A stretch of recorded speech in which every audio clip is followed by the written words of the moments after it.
We are in chapter 11 of Path of the Just, and we just came out of the trait of Nikaios, which is cleanliness, or purity of heart is probably a good way of saying it. There's this idea of living without sin.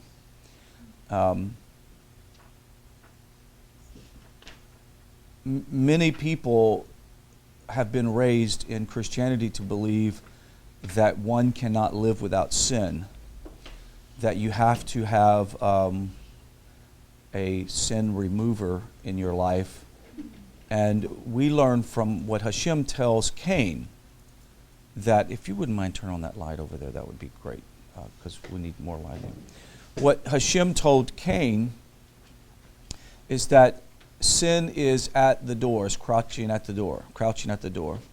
And if you resist it, then you can defeat it. You can overcome this sin.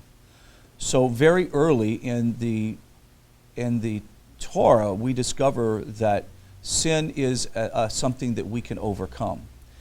And in the last part of chapter 10, we are reminded that Nikaios refers to a process of cleansing oneself. It's not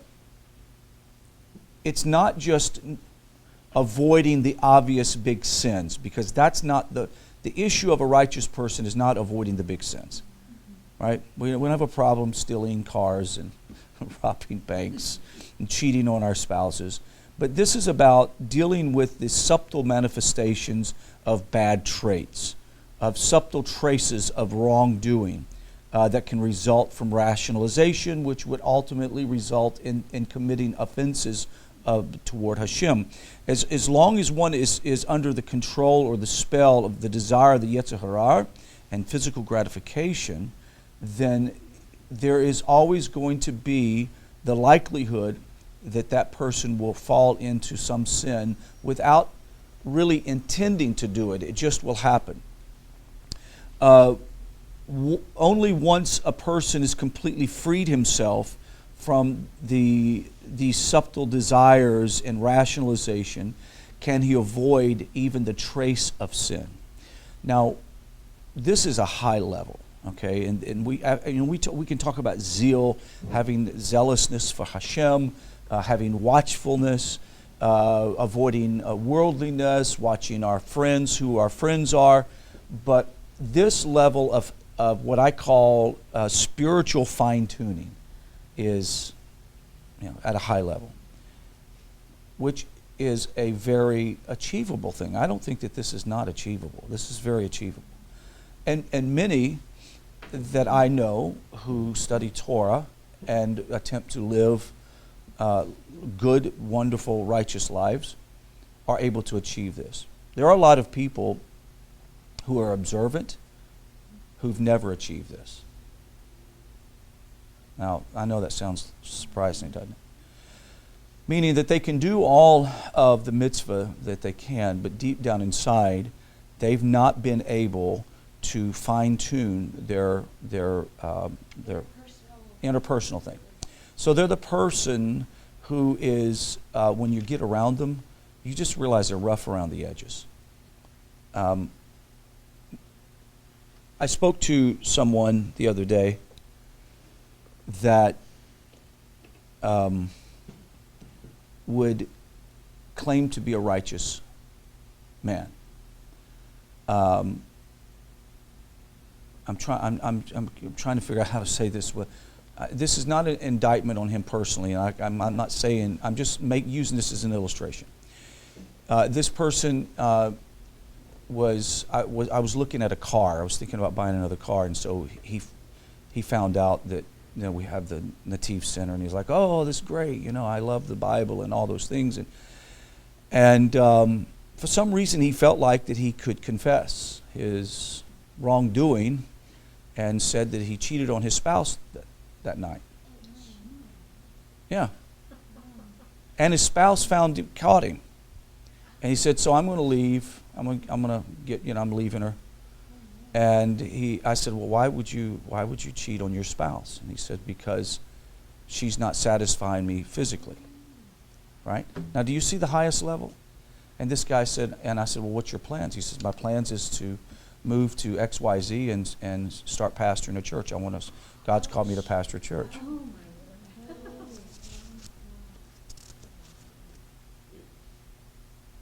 But then he's not hearing, and you know that. He's not. I mean, no, mind you. He's just like everybody else. He's just like everybody else. He's like everyone else out there who, because he seems to do everything else right, he's never really examined himself at the deepest level of cleanliness. And so for him, there was nothing wrong with that conversation. It was such an odd conversation for me, I didn't even know how to respond. No, I didn't say anything. I just... What can you say? Right, I adjusted my hat and was like, well, Yep, wish you the best. Yeah, that's all you can say. Right. First of all, he had no regard for his wife. Just But he doesn't know that, she Irene. found out. No, but see, that's in his world. He has no watchfulness, no zeros, no zeal to run to God and do the right thing. So in his logical world, in his rational world, and this is what we're talking about, the without fine-tuning these things, you develop this subtle rationalization, and you can make these decisions, and they make good sense to me. She's not fulfilling my need, therefore, it's her fault. Therefore, I had a relationship with someone else, and it's actually her fault, and now I'm going to leave her because it's her fault. And I deserve better, and because... This is hard for even us. Can you imagine what the It's secular type it's thinking it's is? totally impossible for those people. Until they Totally learn the impossible. Torah, they can't do it. Absolutely. They are like secular people without Torah. Well, they as are. far as I'm concerned, because my No, they are. Without Torah, they are completely secular. Right, right. Yeah. But this person, this type of trait in chapter 11 is the highest level of accomplishment. And so for those who watch this class, or for those of us here, we have a big challenge ahead of us after reading this. But I'm going to tell you, as you go through this, you're going to realize, and because I know all of you guys personally, and I realize, wow, many of you guys practice this stuff already. And you don't probably realize that this is one of the highest levels of purity before Hashem. In this lengthy chapter, the Ramchal divides his discussion of nichiyus into three main parts. First, he clarifies nichiyus as it pertains to sin that results from temptation. So we have one is sin that is a result of temptation. Then he focuses on nichiyus regarding sin that stems from human interaction. And finally, he discovers nichiyus with respect to negative midot, or negative character traits. Now, let's go into these details. As we go along, we'll have a more clear view of what he's saying. But that finding nichiyus, or purity of heart, becomes more difficult for a person who is tempted, Yetzer Hara, right? And who entertains that temptation. Or the result of human interaction, who you hang around with, right? You can't soar with eagles if you fly with buzzards, right? And the next is, there are some people with negative character traits. For example, if a person has a negative character trait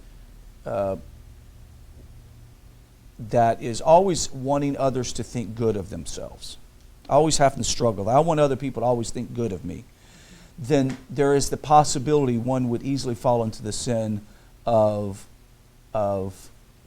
lying, right? Of ego, which would result in not having been able to have Hashem examine their life. You can understand. So we're going to get to this. Hidden sin. Say again? Hidden sin. Well, yeah, absolutely. Which I think this most insidious thing is when we have to deal with our character traits that are negative. The Ramchal devotes his discussion to those temptations, faulty interactions, and negative character traits that are the greatest challenges to most people. At the end of this chapter, he notes that whatever he wrote and intended as a guide to attaining nichiyus it, in all one's action and character traits, includes those he has not discussed as well. The first section of the chapter deals with three categories of sin that results from temptation. Here are the temptations: theft, illicit relationships, and forbidden foods. Theft, illicit relationships, and forbidden foods. The details of the trait of nikios are exceedingly numerous. In fact, they're as numerous as all the details of the 365 prohibitions in the Torah. For indeed, the essence of the trait of nikios, as I have already stated, according to the Ramchal, is for a person to be purged of all the extensive branches of the various sins, not only those that seem to be more primary and obvious. Thus, the trait encompasses full adherence to every detail and nuance of each Torah prohibition. However, through the evil inclination, though the evil inclination strives to cause a person to transgress in all sins, there are certain sins that human nature covets more intensely, right? They're just certain sins that are a lot easier to commit, right? I don't think that I could ever convince any one of you guys to go out for $1,000 or $1 million and murder someone. That's just not, wouldn't happen. But there is a sin akin to murder that is very easy to do. And what is that? Lashon hara. To speak evil against someone, to tear them down. Or when you tear them down, when you speak Lashon hara, Hashem sees that as theft. You are stealing from them their character, their good name. Does that make sense? Especially if you hurt them. Oh, absolutely. So the whole idea is, the obvious sins we would never do, but clearly there are some sins that are very easy for us to do. For this reason, one will need greater reinforcement in those areas to prevail over his inclination and to be purged of sin. And thus, the sages of blessed memory have said that theft and illicit relationships are things that a person's character covets and craves. Therefore, we will concentrate on nikios regarding such sin. The Ramchal begins with lengthy discussion regarding nikios from theft. Now, when we think of theft, this is not just, I'm going to go to your house and steal your napkins, right? Even though that would be theft. But we're talking about theft at a level that is more than just removing physical property. There is physical property, and that is theft. But we're going to discover that there is a propensity for an individual to covet something that is not theirs, and therefore attempt to remove it from their fellow. And we're going to examine what that is. Now, we see that most people are not thieves. They're just not outright thieves. It's just most people are not that type. That is, they are not of the type to actually extend their hand toward their fellow property to take it and to put it into their own utensils. Nevertheless, most of them get a taste of theft in the course of their business dealings, in that they rationalize for themselves permission for one man to profit from his fellow's loss, and they claim making a profit is different. Business is business, right? In business, one does not have to follow the same code of ethics that he follows in his personal life. But there's a lot of people that way, right? A lot of people that way. However, any prohibitions have been stated in the Torah, many prohibitions are stated in the Torah regarding the idea of theft. You shall not cheat your fellow. Vayikra 19:13. You shall not rob. You shall not steal. You shall not deny falsely. You shall not lie to one another. Do not aggravate one another. You shall not remove the boundary of your fellow. Now, all these are sort of subcategories of theft. Now, when we look at this, we realize that theft is not just taking a piece of property.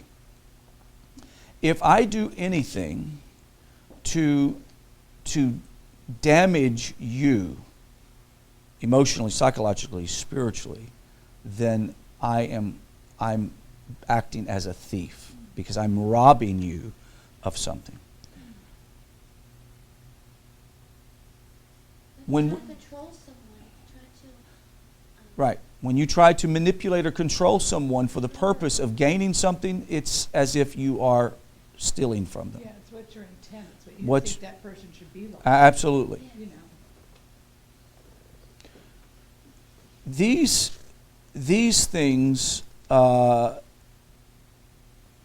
really are, even though they're considered sort of the norm in business, when you think about profit margins in some worlds, I mean, we look at property, you know, like when you discover that there is a markup of 900% on something that you buy, I mean, at some point you think that's kind of ridiculous. Mine's one of the highest right now. Meds and junk jewelry. Meds and junk jewelry. Yeah, medication. That's right. Ridiculous. But also, well, the profit margins are, I don't know, so, you know, when it comes to medication and meds, the profit margins are so high because there are so many regulations that cost them a lot of money. And they say research, they're Right. gonna do further research. Yeah, but what good's research when they knocked off one of my meds? Right, but but think about this. But If- doesn't break that off? Huh? I mean, you don't get a profit margin till after the expenses, Sure right? they- Right, Okay, so the expenses are already done. right. They're making money. They make a lot of money. You know, think about this. How many advertisements you see per day on television for drugs that you can't buy over the counter? I know. So, how much money are they spending on advertisement? Meaning, if they've got that much money to spend on advertisement for drugs, they're making some serious Those perniciar, are right? some of the people that- Right.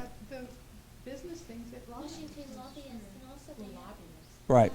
other Right. people that are even more powerful than lobbyists in the And they pay Right. the lobbyists too. I mean, they don't Right. get off scot-free. Exactly. So what is the Ramchal saying about what the Torah prohibitions on theft? He says this is not, it is not just a blatant, obvious act, and I said this before, but anything that can ultimately lead to or cause it is in truth is also included in the prohibition. Ramchal states a supporting statement from the sages. It says, in reference to the matter of sages of blessed memory, it stated this: he did not defile his fellow's wife. To what does this refer? It means that he did not encroach upon his fellow's trade. Interesting concept.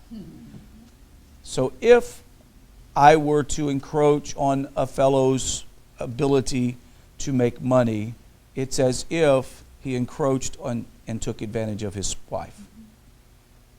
You realize the highest level. Listen, when we talk about mitzvah or what do you call it, negative prohibitions, or when we do sins, most people see mitzvah as this is one mitzvah. For example, to wrap for a man to grow a beard, mitzvah, right?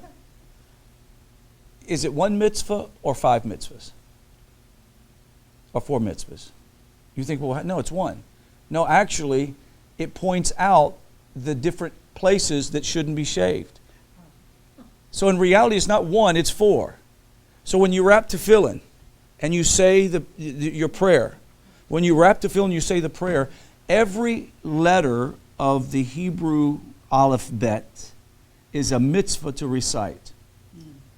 So when you say, for example, the Shema or whatever, yeah, okay, might only have 200 words, in wrapping tefillin. But there's an average of 4 or 5 letters per word times 200. That's how many mitzvahs you've done. Now that's on the positive side. Let's look at the negative. Someone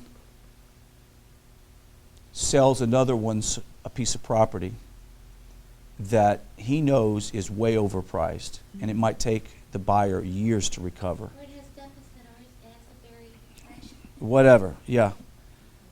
Not only has he done a sin against him just on that level, but he's also sinned against his wife, his children, and his generations after that will have to recover from that. Yes, this is why that we are told when a person stands before Hashem in judgment, not only do you see your life pass before your eyes, but it's not just your previous life.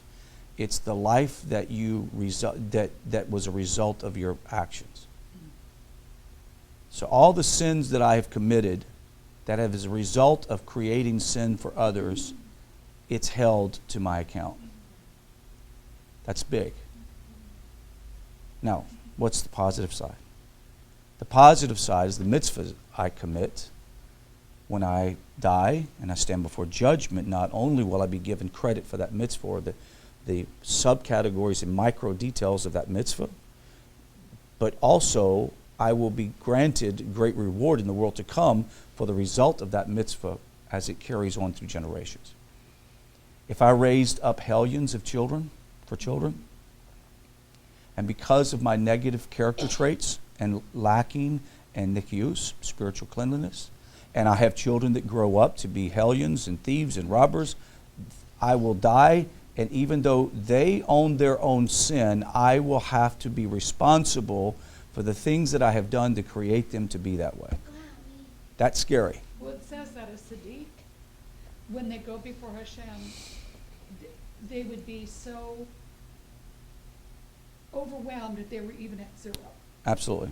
Because of the good mitzvahs we do and the bad ones, they say that a great Sadiq, which Right. is that even if he stood before Hashem and was going to go in the world to come, he was at zero.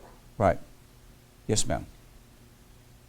As you were talking about how in different ways we steal, I was thinking back years ago when I worked at a bank, but now you've added a whole other level to what happened. At various times people would come into my office and we'd start talking about scripture. Mm-hmm. And it hit me one day, okay, we're stealing time. They have bought my time. Yeah, times it. But we're talking scripture, So is I it- realized No, you can't get away from that. I was still stealing time. Right. But now From this your level employer. you've added up, Right. not only was I stealing time, I made it possible for somebody else To steal time. That's precisely it. So, and we can get into particulars of these laws later on. And I'm not a chacham, an expert in Torah, halakha, and law on these things, but we can discuss them in general. But the idea is if your boss would have said, you know what, it's all right, you do a good job, you work hard, it's all right to schmooze with the employees about religion and scriptures because, you know, it relates to, you know, it helps build customer relations. I'm fine with that. You are stealing from them. Someone's on break or You're on break or whatever, This right. was during, when we should have been working. Right, we should have been working. So, this has a tremendous effect. So, when we talk about developing nikiyus, this is what we're talking about. Is I am examining my actions at the finest level of detail.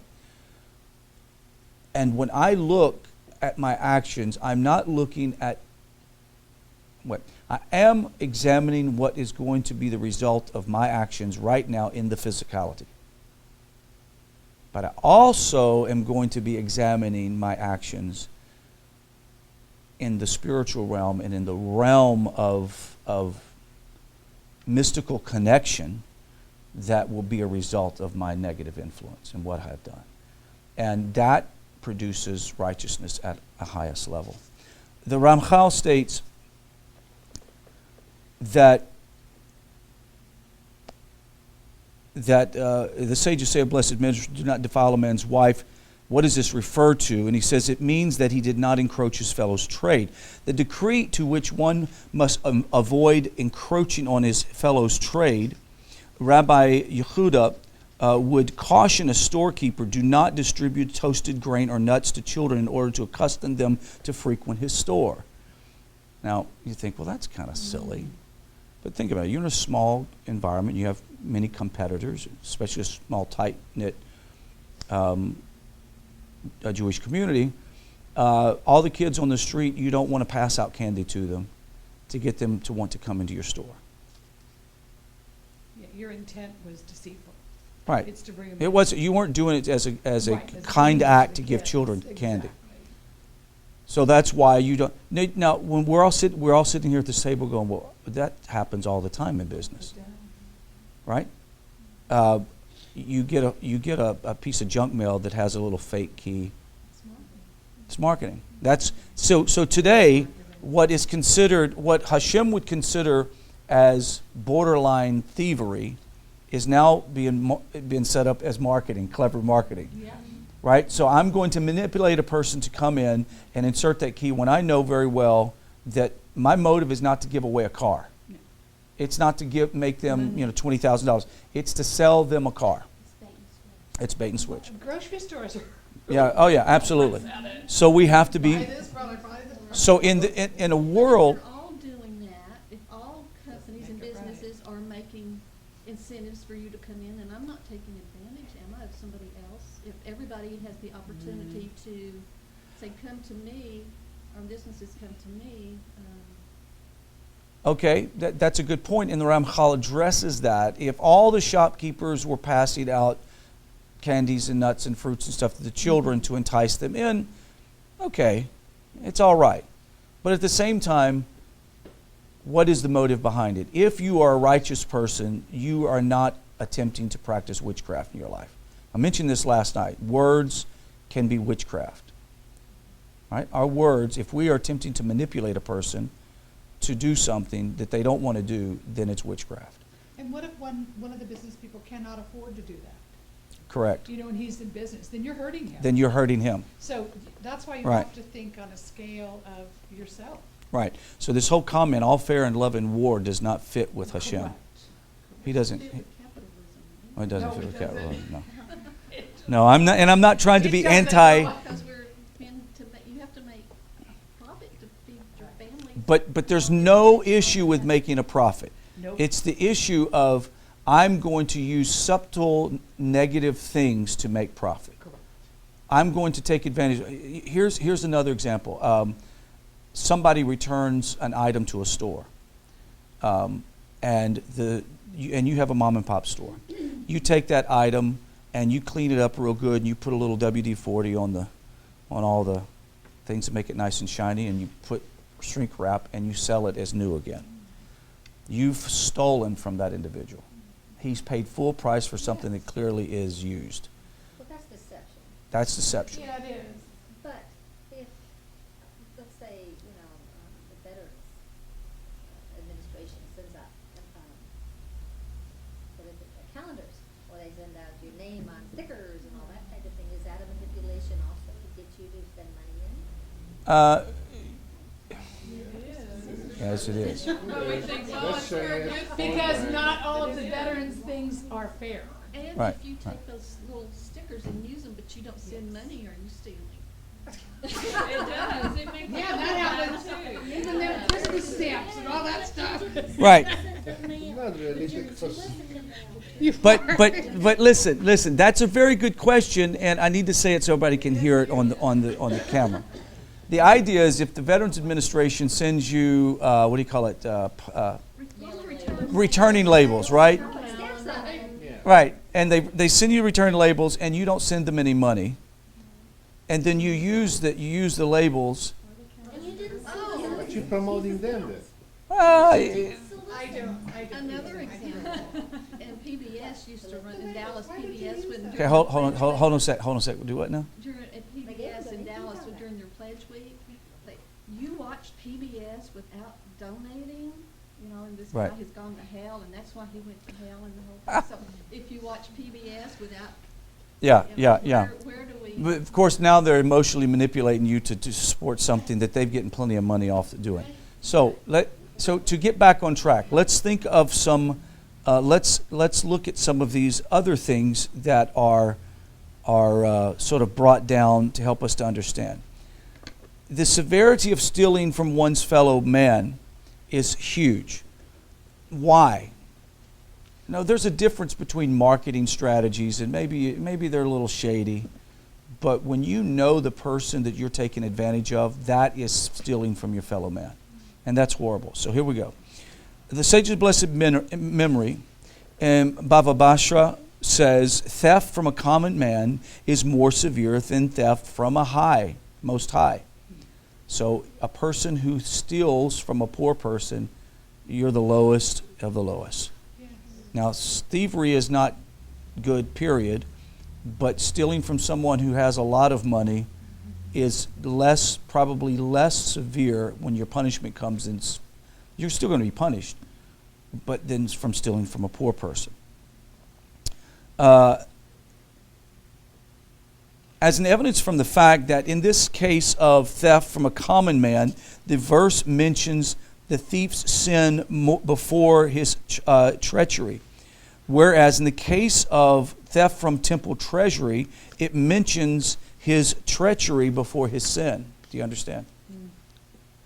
The Ramchal gives example of so-called standard practices that the sages, what the sages are saying regarding theft.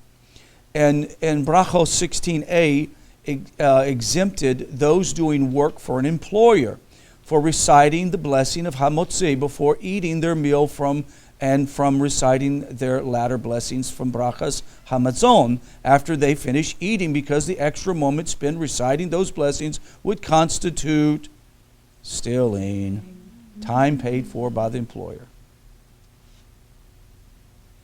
And even with regard to the recitation of the Shema, through which a person accepts upon themselves the yoke of heaven's sovereignty, the sages of blessed memory says the obligated workers to stop working in order to concentrate fully on doing their recitation of the first passage.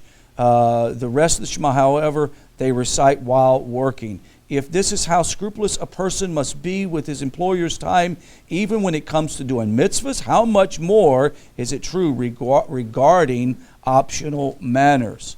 So, let's examine this for a second. Sandy sort of jumped the gun on us and started becoming super religious on us all of a sudden and bringing it up. You can't help yourself, right? I just can't help myself.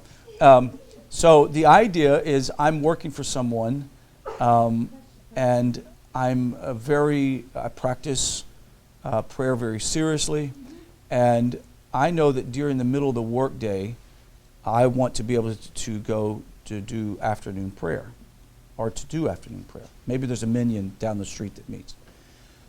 I have my lunch.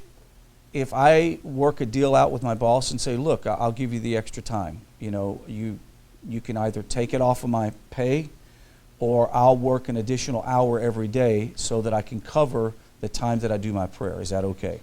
Now, if he doesn't agree with that, then you can't do that mitzvah, because you don't do a good mitzvah and trade off for a negative, for sin, right? So you're actually doing a mitzvah by not doing it if he doesn't agree. Correct. That's the idea. That's the whole idea, right? That's the whole idea.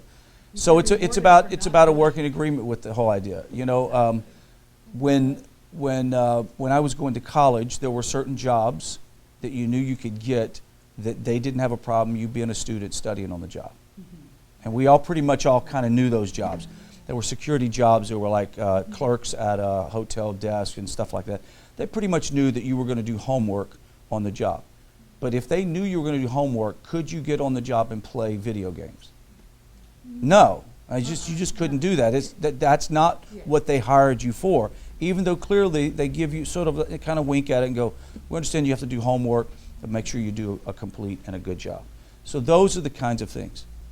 Do you remember when you were a child and the first time that you come to the knowledge of what stealing and thievery was, and you realized that you took a pencil from school that wasn't yours, and you didn't think about, you weren't doing it to steal, you just found it, and you knew it belonged to someone in the room, but you just took it.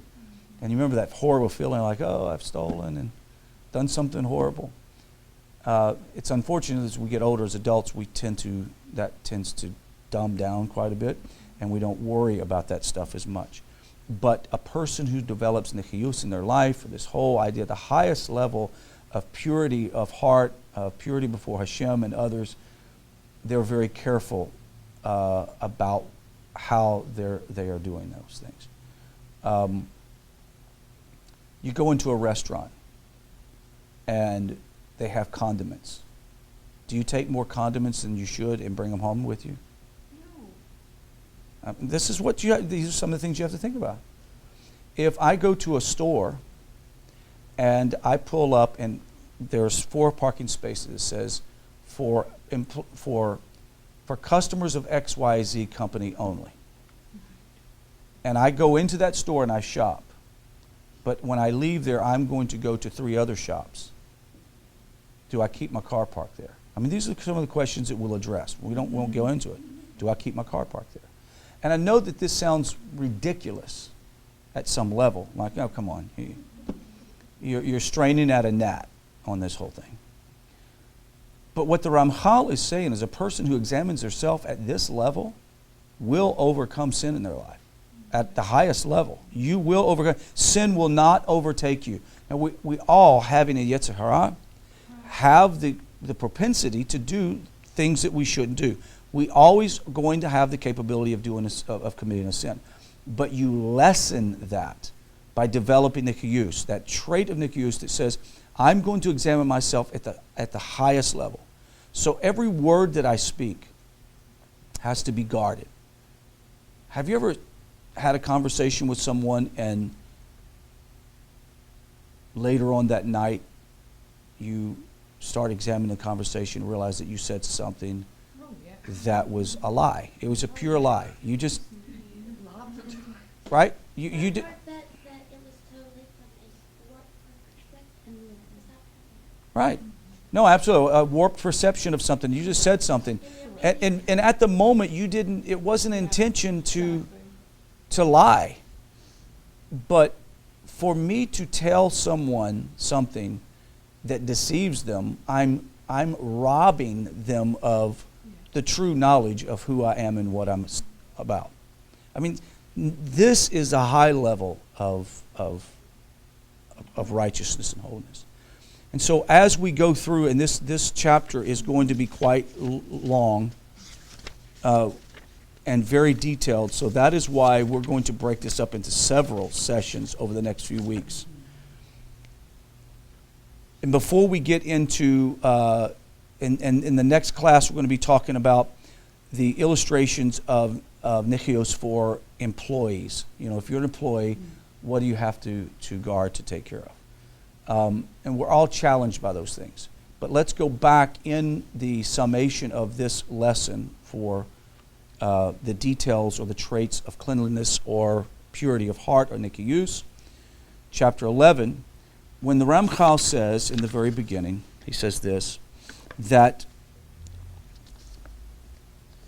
nikius, as it pertains to sins that result from temptation, when he focuses on nikius regarding sins that stem from human interaction, and finally discusses nikius in respect to the negative midos character traits. One of the things that we find is our human interaction. If everyone is doing it, it's going to be very difficult for you not to do it, right? If it's, for example, the accepted practice on a job somewhere that you're working, accepted practice, everybody does it, including the CFO and CEO and all, to go to the gas pumps in the back that belong to the company and put company gas into your car. Everybody, it's kind of the accepted thing. No one, they don't really say much, but you know that gas that you put in your car is not for business, it's for your own pleasure. But everybody does it. Do you now understand what the Ramchal is saying, that the people, the company that you keep, their interactions of human relationships can have a huge influence on whether you are able to achieve this level of purity of heart? Just because everyone else does it doesn't mean that it should be done, right? So as we look at these traits, we also will discover that my negative characteristics, my midos, if I have a negative character trait that no one else knows about, it can become an Achilles heel to my being able to have a pure heart before God. And so as we leave in this lecture today, we want to leave with a heightened sense of awareness, because thievery is more than just taking an item, right? It's much deeper. And so this is a great opportunity for us to practice the highest level of purity of heart and righteousness before Hashem. This concludes lesson 1 of chapter 11. And we will continue on page 177 in the next class. Everybody's got different books. Everybody's in different books. 59. Yeah, 59.